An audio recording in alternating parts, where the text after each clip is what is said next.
رحمۃ اللہ تعالی علیہ اپنی تفسیر روح المعانی کے اندر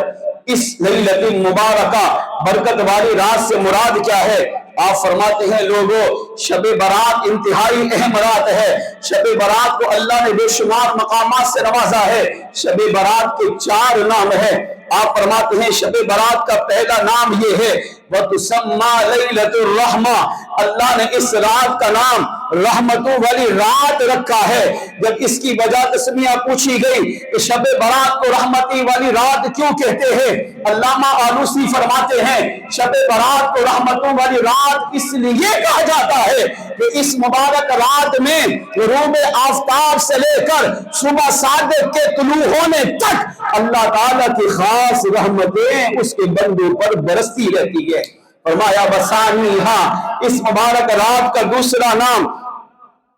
لیلۃ البرکہ، برکت والی رات رکھا گیا ہے۔ آج سے پوچھا گیا اس کی وجہ تسمیہ کیا ہے، اس مبارک رات کو برکت والی رات کیوں کہتے ہیں؟ فرمایا اس لیے کہ اس مبارک رات میں اللہ کی برکتوں کا نزول ہوتا ہے، اور جو مسلمان اس مبارک رات میں اللہ کی بارگاہ میں آتا ہے اپنے آپ کو جھکاتا ہے، توبہ استغفار کرتا ہے، اللہ سے آ کے بخشش کا سوال کرتا ہے، اللہ کی بارگاہ میں آ کر معافی مانگتا ہے تو میرا کریم رب کیونکہ اس مبارک رات میں اللہ کی رحمتیں اتر رہی ہیں، اس مبارک رات میں اللہ کی برکتوں کا نزول ہو رہا ہوتا ہے، تو کریم رب اس مبارک رات کے صدقے جو اس میں عبادت کرتا ہے اللہ اسے بھی بابرکت بنا دیتا ہے۔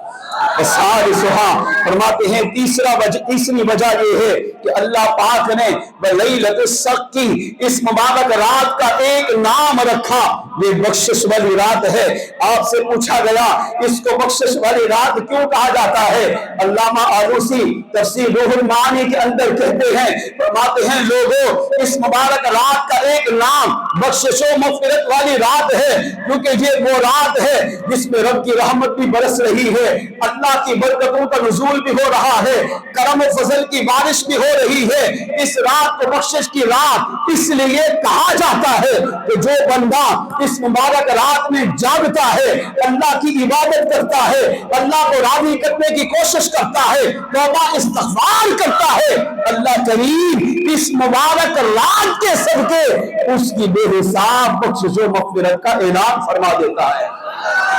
آپ فرماتے ہیں وَتُسَمَّى اس مبارک رات کا وَرَابِعُهَا چوتھا نام یہ ہے کہ اس مبارک رات کو وَتُسَمَّى لَيْلَةُ الْبَرَاءَ اس کو چھٹکارا پانے کی رات کہا جاتا ہے۔ آپ سے پوچھا گیا حضرت یہ بتائیے یہ چھٹکارا پانے کی رات کا مطلب کیا ہے؟ علامہ آلوسی تفسیر روح المعانی کے اندر کہتے ہیں چھٹکارا پانے کا مطلب یہ ہے چھٹکارا پانا، نجات پانا۔ مسلمان جب زندگی گزار رہا ہوتا ہے کچھ لوگ وہ ہوتے ہیں جو گناہ کرتے ہیں، کچھ لوگ وہ ہوتے ہیں جو اللہ کی عبادت و ریاست کرتے ہیں۔ اللہ کریم ان دونوں قسم کے لوگوں کو اس مبارک رات کی برکتیں عطا کرتا ہے۔ پوچھا گیا وہ کیسے، چھٹکارا کس سے ملتا ہے؟ فرمایا اس مبارک رات کا نام لیلۃ البراء چھٹکارا پانے کی رات اس لیے رکھا گیا کہ جب مسلمان اس مبارک رات میں آتا ہے اللہ کی بارگاہ میں توبہ استغفار کرتا ہے، اللہ سے معافی مانگتا ہے،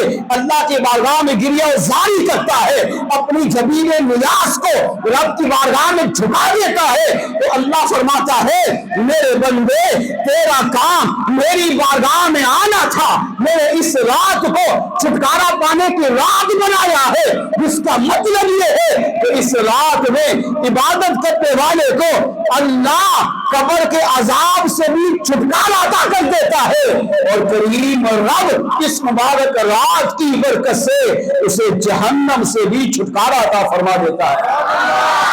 امام راضی تفسیر کبیر کے اندر اسی آیت کریمہ کی تفسیر میں آپ لکھتے ہیں فرمایا وہ لوگ غافل ہیں، غفلت میں پڑے ہیں، نادان ہیں، جو شب برات کا انکار کرتے ہیں، شب برات کو اہمیت نہیں دیتے، شب برات کو عام رات کی طرح سمجھتے ہیں۔ امام راضی کہتے ہیں شب برات یہ وہ مبارک رات ہے ان اللہ یقدر المقادیر فی لیلۃ البراء ففی روایت فی لیلۃ النصف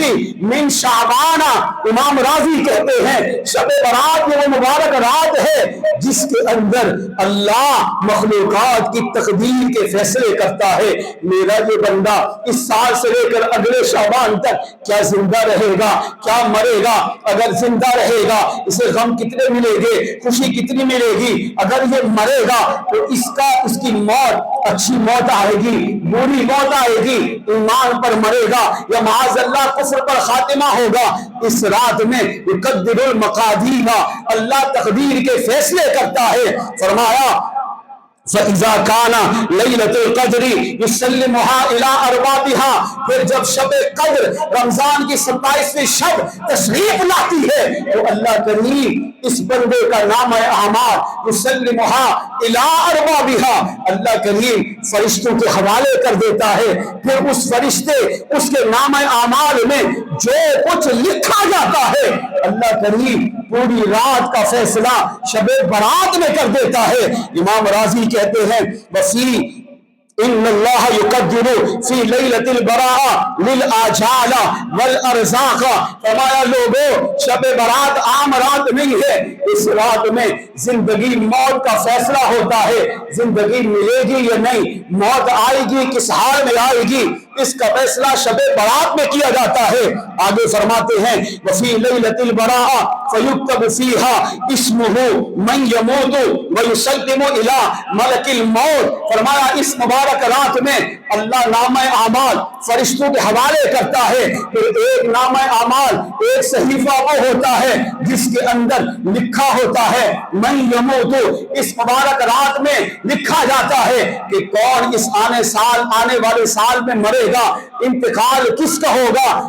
کس حالت میں ہوگا، ایمان پر ہوگا یا معاذ اللہ کفر پر ہوگا۔ اس رات میں فیصلہ کر کے وَيُسَلِّمُ إِلَىٰ مَلَكِ الْمَوْتِ، پھر اللہ کریم اس کا وہ صحیفہ، اس کا وہ اعمال نامہ جس کے اندر اس کے مرنے کے نام لکھے ہوتے ہیں اللہ ملک الموت اسرائیل علیہ السلام کے حوالے کر دیا جاتا ہے۔ پھر فرمایا اس مبارک رات میں جس بندے کے بارے میں جو کچھ لکھا جاتا ہے فلا یزاد فیہم احد